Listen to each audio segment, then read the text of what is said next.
San Francisco retail prepares to reopen for curbside pickup delivery. Wow. This is good news. Now, a YouTube subscriber sent me this link over and basically just wanted to know my opinion about this. I don't know much about this subscriber, but maybe they don't live in San Francisco and they want me to talk about this. So I thought I would talk about it here. So if you guys want to check out this article, I'll have a link in the description below.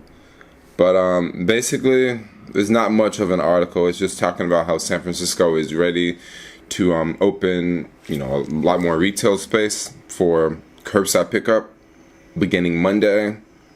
And this is really, really good news for businesses that have been closed for 2 months.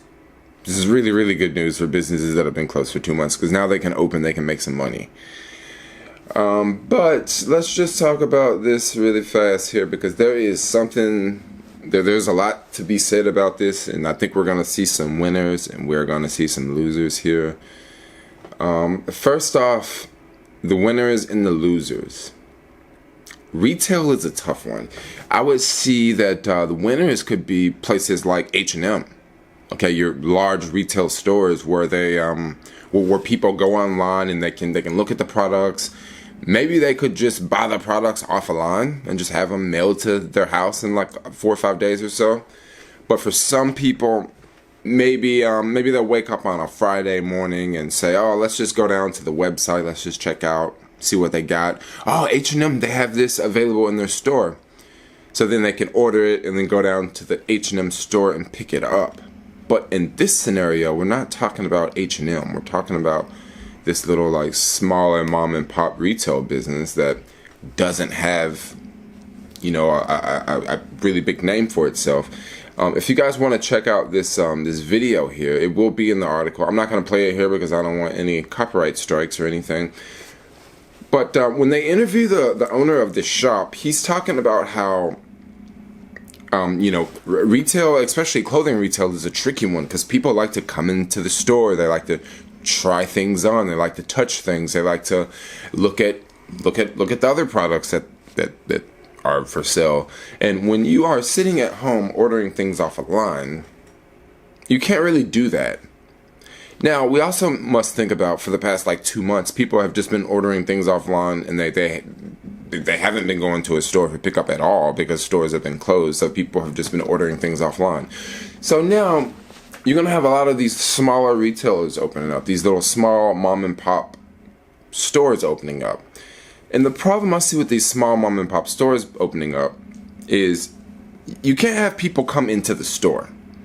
Okay, so since you can't have people come into the store, those small mom and pop stores are going to need an internet presence so that people can know what they have, and they're going to have to put everything basically on the internet. Now, this store owner here was talking about how they're going to promote more stuff on Instagram, and they're going to have things on mannequins and have photos and different photos of things on mannequins so people can see what things look like. And they also were talking about how they may do some modeling, how, the workers, they may model some of the clothes for social media and stuff like that so customers can see, what things look like. Wow, we are in new times right now. This video, the owner also mentioned how he believes that his core customers will come back, right when he opens. And this is something that I believe is very, very true too. I believe your loyal people will go back. I have a couple of restaurants in town that they've been closed for 2 months, and as soon as those restaurants open back up, I can't wait to go to those restaurants just because I haven't went in so long. There will be a lot of pent-up demand when retail opens back up. But how long will this pent-up demand last is a really, really important question that we must think about. How long will this pent-up demand last? Because someone like me, there are a couple things I want to go down to the mall and get that I haven't bought offline, that I could easily buy offline, but I haven't bought them offline because I would just rather go down to the mall and buy them in person. And when the mall does open back up, that's probably what I'll do. I'll probably just go down to the mall and go shopping, get a couple things I want. But then after that initial pent-up demand, then what happens? So this is the next question that we should answer. After a month of being back in business, after a month where will business be? Well, will we still be doing curbside pickup? Curbside pickup is a killer. It's a killer for a lot of businesses. Let's say you have a jewelry store. How are you going to do curbside pickup for jewelry? You know, people usually want to try on a necklace. They usually want to try on a ring. Of course, it's very, very easy to sanitize a ring. It's very, very easy to sanitize a necklace if someone wants to try it on. It's very easy to sanitize a watch. But how do you sanitize a t-shirt or a button-down shirt? You just tell people, hey, you can't try the shirts on anymore. So we'll have to see how long this curbside pickup is in place for. And there's also another question: will businesses comply to curbside pickup? Will businesses comply? Like, I mean, some businesses maybe they will, but some businesses maybe they won't. Maybe they'll just have like one person come into the store at one time and just have them shop, and then they'll just let another person out. I don't see a problem with having one person in a shop or two people in a shop. If you go to 7-Eleven right now, a 7-Eleven store is incredibly small versus most retailers that are going to open back up. Like, a lot of these retailers that are going to open back up are much larger than a 7-Eleven. Yet, two people can go into a 7-Eleven store.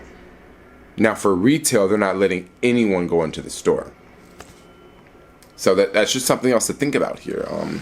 I don't really think that. I guess if you have people going into the store trying on clothes, yeah, the things can spread that way. But what about when someone goes into the grocery store and they're picking up, this avocado, and then they put that avocado down because it doesn't feel right, and then they pick up another avocado, and that avocado doesn't feel right, and then they go touch the bananas, and they don't like these bananas, so they put those bananas back down, and they pick up these other bananas.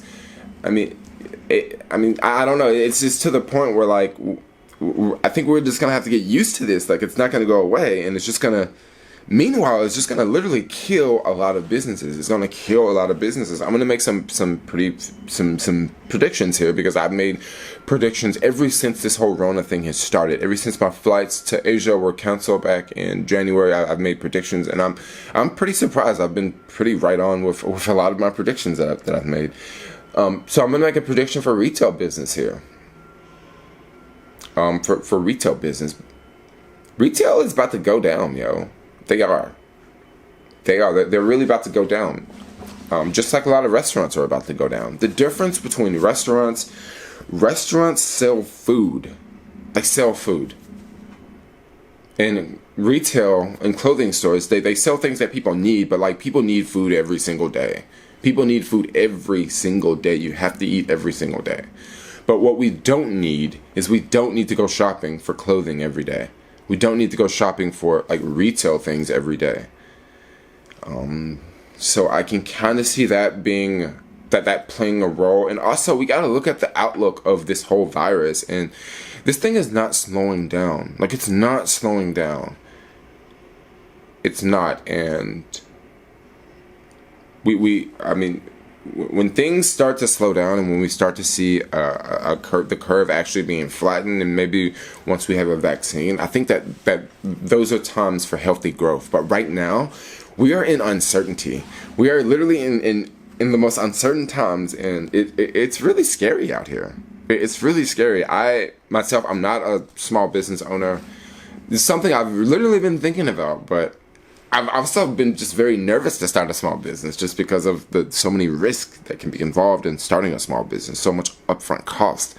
And now look at the situation that we're in. Oh my gosh, we are in a sticky situation, guys. We will make it through this. But retail is going to look very different. Retail's going to look very different. I imagine when these stores open up on Monday, there will be people waiting outside the store, and maybe they will know exactly what they want, but maybe they don't know exactly what they want. I can imagine windows becoming basically like window shopping. Like there's the person working in the store, they're on the other side of the window, and then they have the people outside of the store, and the person outside of the store is like, hey, can you go get that red sweater back there? Oh, I think I like that one. Can you get the other black? Yeah, the black one. Okay, get the black one and get the blue one. Put them up side by side. Oh yeah, I think I like the blue one better than the red one.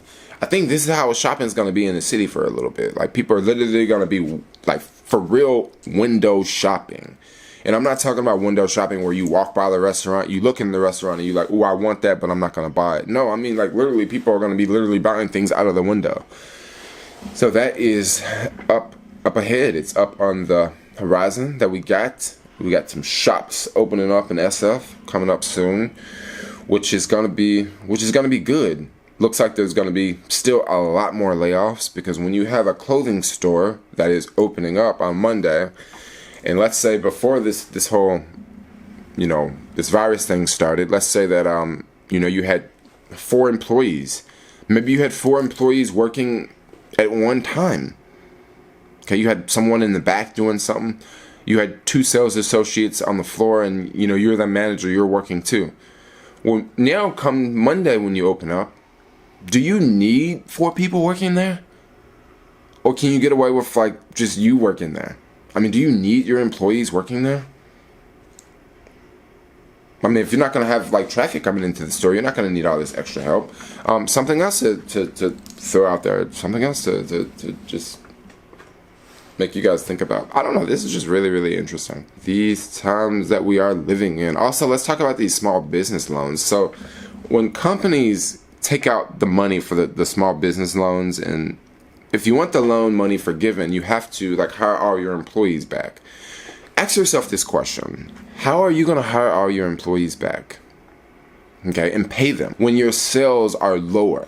When your sales are 50% lower, or maybe 60% lower, how are you going to hire all your employees back and keep them? Just keep them standing around when there's no money in. It would almost be cheaper to just let your business completely crash and completely fail, and then just start over, because you're going to have to keep all your employees. You're going to have to keep paying them, and you're not going to have any money coming in. And yes, the government's going to give you money, but for how long? This situation can get really, really, really, really, really, really sticky. I'm gonna just go ahead and wrap this video up. This video is going long. I could literally talk about this over and over and over, but I don't think me talking about this will really help out the situation. But I thought I would make a video talking about this because, subscriber sent me over this one, and I thought, let's talk about this one. I live in the city. There's a lot of things going on around here. A lot of things opening up next week. But anyway, like, comment, subscribe. Thanks a lot for watching. Peace out, y'all.